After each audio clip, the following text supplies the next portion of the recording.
সমাজ, তাদের রাজত্বে তৈরি হওয়া গোটা ব্যবস্থাকে নিয়ে যাবার জন্যই আমাদের পার্টির কাজ।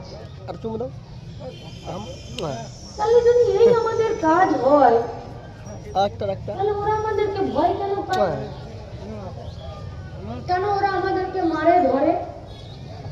কেন সিপিএম পার্টিকে পঞ্চায়েতে ওরা নমিনেশন করতে দেয় না? কেন ওরা আমাদের ভোट लूट করে নেয়?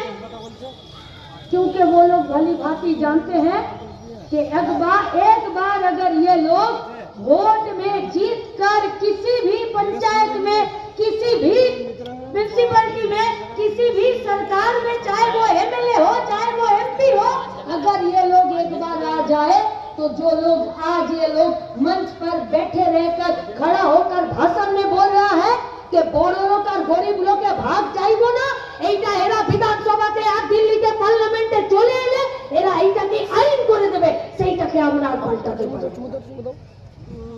তাই ওরা আমাদেরকে ভয় পায়। ওরা আমাদেরকে ভয় পায় কারণ আমরা লুটেরাদের বিরুদ্ধে রুখে দাঁড়াই। ওরা আমাদেরকে ভয় পায় কারণ আমরা খেটে খাওয়াদের কে একটা নির্দিষ্ট জায়গাতে সবাই মিলে গিয়ে সবার খাওয়া, সবার শিক্ষা, সবার স্বাস্থ্য, সবার বাসস্থান, সবার জন্য আমরা কথা বলি। তাই ওরা আমাদেরকে, তাই